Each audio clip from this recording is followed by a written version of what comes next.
साइम अयूब, अब्दुल्ला शफीक, शान मसूद, बाबर आज़म, Saud Shakeel, Mohammad Rizwan, Salman Ali Agha, Aamir Jamal, Shaheen Shah Afridi, Naseem Shah and Abrar Ahmad.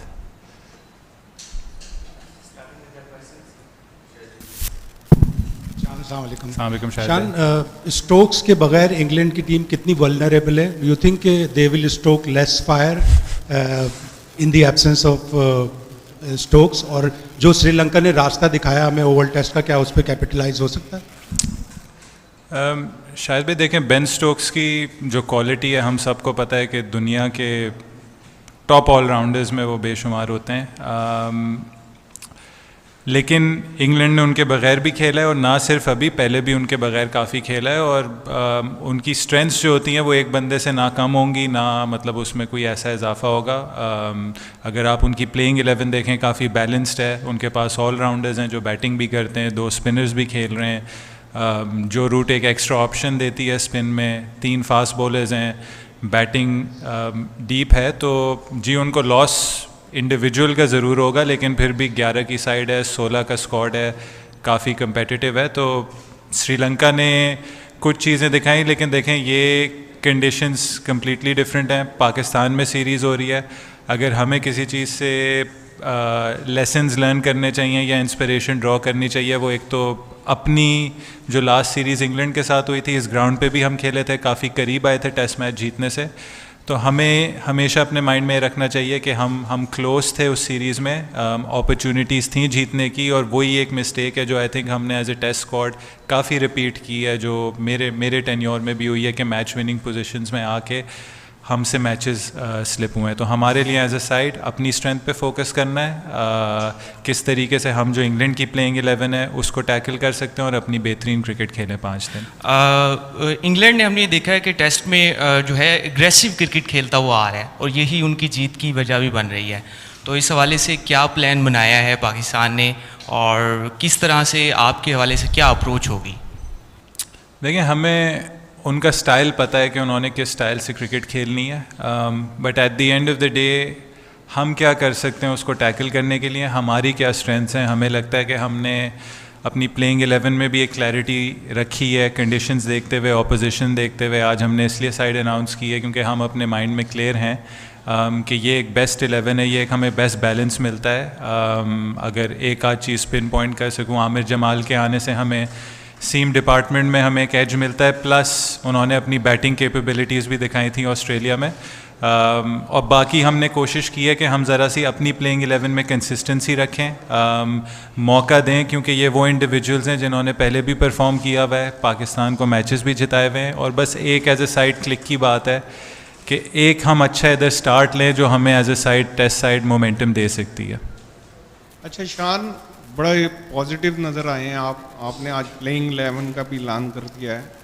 इसमें देखा जाए तो 8 बैट्समैन आपकी डेप्थ जा रही है, तो आप क्या समझते हैं कि जी, क्योंकि इंग्लैंड का भी इतना वो जो फास्ट बॉलिंग डिपार्टमेंट है उसमें वॉक्स के अलावा इतना एक्सपीरियंस नज़र नहीं आ रहा बॉलर, तो आप क्या समझते हैं कि ज़्यादा रन्स करके आप इंग्लैंड को दबाव में लाना चाहते हैं? देखें, जो टेस्ट मैच की स्ट्रैटेजी होती है वो एक दिन में आप नहीं डिसाइड कर सकते। 5 दिन का खेल इसलिए होता है क्योंकि ये गेम काफ़ी चेंज हो रहा होता है।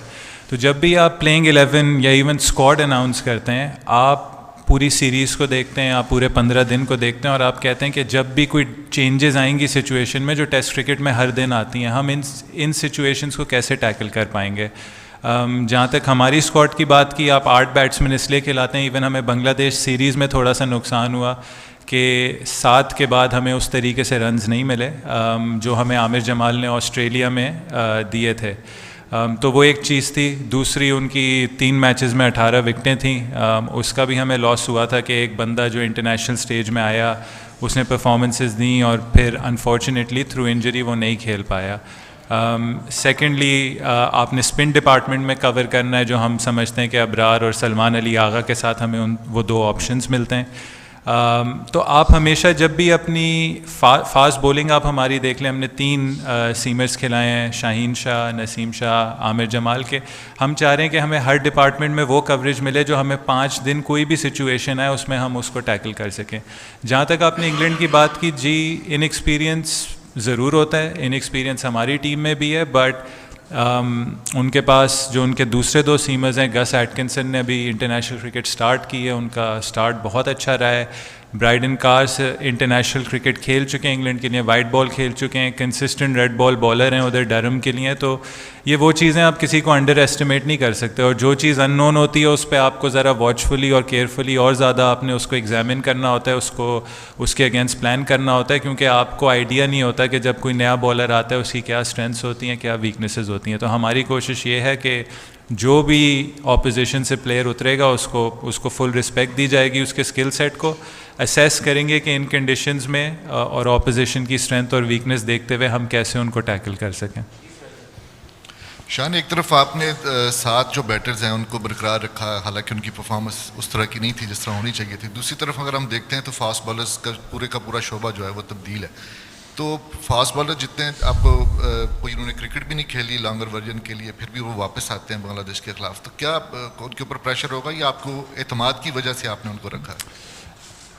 सोहेल भाई, इसमें थोड़ा सा डिफरेंटली देखना होता है बैट्समैन को, स्पेशली फास्ट बॉलर्स को। बैट्समैन की ऑब्वियसली यही थिंकिंग है कि कंसिस्टेंसी रहे सिलेक्शन में, उनको मौके दें, और कुछ चीज़ें अच्छी भी हुई हैं बांग्लादेश सीरीज़ में। जो दोनों हम पहली इनिंग्स खेले हैं बांग्लादेश में, टॉस हार के, मौसम बारिश हुई थी दोनों पहले दिन, उन कंडीशंस में जाके हमारी जो बैटिंग थी उन्होंने जो पॉजिटिव चीज़ की थी, दोनों इनिंग्स में अच्छा स्कोर एक पुटअप किया था जो फर्स्ट इनिंग्स टोटल थे। जी, जहां हमने एज अ बैटिंग यूनिट गलती की वो सेकंड इनिंग्स में थी। सेकंड इनिंग्स में ऐसे कोलैप्सेस हुए कि जिसने हमें मतलब जो मैच हारने की सिचुएशन था उसमें हम अपने आप को एज अ बैटिंग यूनिट ले आए। बॉलर्स को थोड़ा डिफरेंटली देखना होता है, कंसिडरिंग के बॉलर्स के वर्कलोड्स क्या हैं, आगे क्रिकेट क्या है।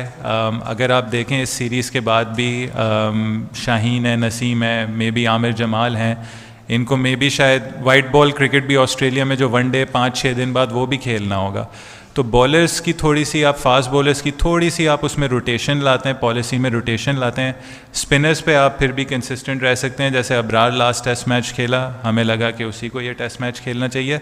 फास्ट बॉलर्स की बहुत सारी ऐसी चीज़ें होती हैं, इंजरीज़ होती हैं, वर्कलोड मैनेजमेंट होती है, जिसमें रोटेशन थोड़ी सी बेहतर होती है, और हमें लगा कि शाहीन और नसीम को एक थोड़ा सा ब्रेक मिला, बट ब्रेक भी ऐसा मिला जिसमें वो इन टच रहे अपनी स्किल के साथ, कि उन्होंने चैम्पियंस कप खेला।